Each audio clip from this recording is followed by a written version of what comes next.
Баршаңызға қайырлы күн. Бүгін мен сіздерге антибиотиктер туралы айтып беретін боламын. Антибиотик деген бактериялы инфекциядан туындаған ауруларға қарсы қолданатын препараттар. Бірақ қазіргі таңда сәл ауырып қалса, немесе баласы ауырса, өздігінен өз бетінше дәрігердің нұсқауынсыз антибиотикті қабылдайтын адамдар өте көп. Соларға айтатыным, сіз оны қабылдау арқылы өзіңіздің иммунитетіңізді төмендетесіз. Яғни ол мысалы сізде вирус инфекция шығар, кәдімгі тұмау болса да антибиотиктер ішетін адамдар бар. Ал тұмау бізде вирусы инфекция, оның біріншіден ешқандай әсері болмайды, екіншіден иммунитетіңізді төмендетесіз. Иммунитеттің 70% ішекте орналасады. Ол сізде пайдалы бактерияларды жою арқылы микрофлораны бұзып, дисбактериозға алып келеді. Ал иммунитетті жоғарылату бірден оңай шаруа емес.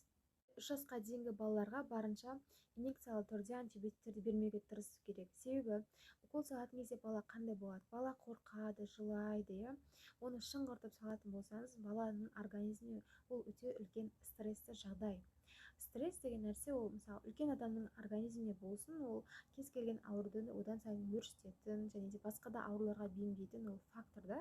Сондықтан да баланың жағдайын одан сайын сіз ауырлатасыз.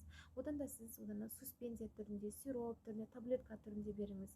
Оны сіз жамбасқа салсаңыз да, дәл солай жаңағы таблетка түрінде берсеңіз де оның әсері бірдей болып келеді. Инъекция дұрыс жасалмайтын болса, ол жерде абсцесс, гангрена туындатуы мүмкін. Тіпті ол жерде нерв өтетін болғандықтан нервке тиіп кететін жағдай болса, параличке дейін алып келуі мүмкін. Антибиотиктерді тағайындаудың арнайы қағидаттары бар. Соларға тоқталатын болсақ, ең бірінші біз науқастың жасына, аурудың клиникасына және де қосымша ауруларына мән береміз. Мысалы айтатын болсақ, аминогликозидтер. Олардың ототоксикалық және нефротоксикалық деген әсері болады.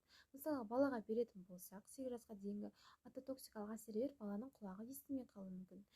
Нефротоксикалық болады болса, бүйрек жеткіліксіздігіне әкелуі. Дәл солай жүкті әйелдерге ұрыққа өтіп кету арқылы іштегі жатқан баланың бүйрегінің дұрыс дамымауына немесе құлағының керең болып туылуына алып келуі мүмкін. Осындай жанама әсерлердің барлығын біз ескереміз. Қосымша аурулары болатын болса, мысалға бүйрек ауруы мүмкін, бауыр ауруы мүмкін, сондай кездерде антибиотиктерді тағайындамауға тырысады. Және де клиникасына байланысты жүреді.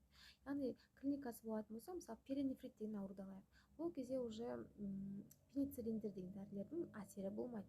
Бұл кезде уже цефалоспориндер деген топтың 2-ші, 3-ші, 4-ші ұрпақтары тағайындалады, барлығы жағдайға байланысты.